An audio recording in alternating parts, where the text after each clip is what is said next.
zibire zirishayitano neshwe kazekero obwombere bw'omugenzi Ray Canon Mary Karoro Businge Okrut gurukuretwa mu ihanga bwa nyuma yo kwikaha cyayi cy'Entebbe Airport obw'abakorokoro mu government bebembirwa muhwezi wa speaker Thomas Tayebwa owabire henganzi y'ihanga Dr. Ruhakana Rugunda Minister Raphael Magezi n'abandi nibo bagwaciro mu kitinisa.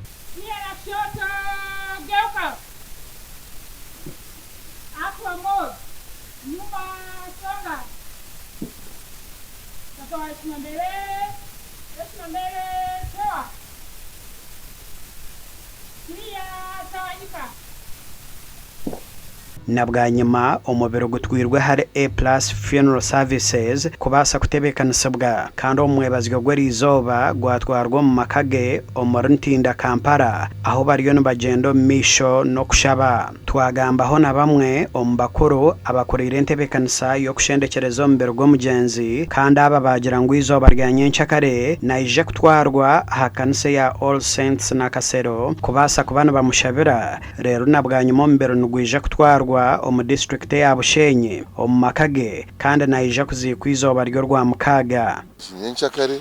tuyino kushabira omugenzi abari omuntu w'ekanisa munonga kandi awari Canon omu kanisa ekyo n'ekitinisa kyayigwa munonga omu matembezo g'ekanisa naija kuba okushabira omubiro gwe aha All Saints Church nyenkyakare shaha service na kutandika shayi 3 n'ecweka konkantu shaba abantu mwena abarukwenda kuja kujoininga mu service ejo kuba twashire a All Saints Church shaha 3 z'omukasheshe. Service ejo nje expectinga kumara eshaha emwe n'ecweka kuturahize shaha mukaga omubiro gw'omugenzi nuguza kutwaribwa omunju y'entura itukuza kumuzika Bushenyi nguza kutwarwa enyonyi twakire omubiro gw'omugenzi nabwe abo kuba diocese y'Eberi ya Western Kure diocese abar Canon omukanisa ya Bweranya amino mudesi ya Bweranyangi naija kuba kumushabira mostly ba OGs be na kuyabaze kurobingira ebintu bingi ekanisa na nishomero ry'itu ya Bweranyangi Girls deni kwara rgeyo hatuze aze omumakage aha abantu bakwija kufunda omugisha kumutekaho erisho rya muhero. Michael Mawanda omwomba bakorera entebekanisa yatugira ngo government yahereze kubahereza obuyambe nkoko mukoro w'ihanga yaragire oguyashaba government kubasa kuyamba family y'omugenzi etware company yo kukora sanitary reusable pads kubasa kugenda misho eyamba abanya-Uganda. Ebyo kugamba Honorable Mary Karoro ni bingi munonga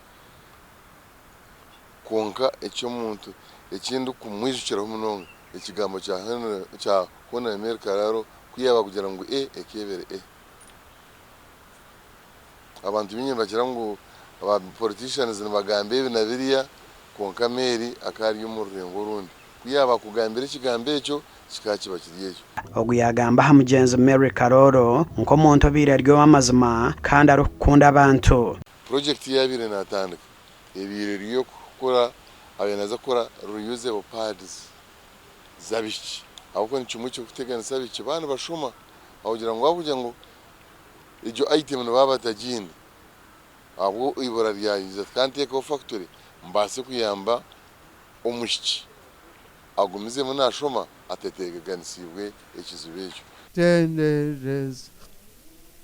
Yesu gasha kwa Jimmy Muhumuza omuri Kampala.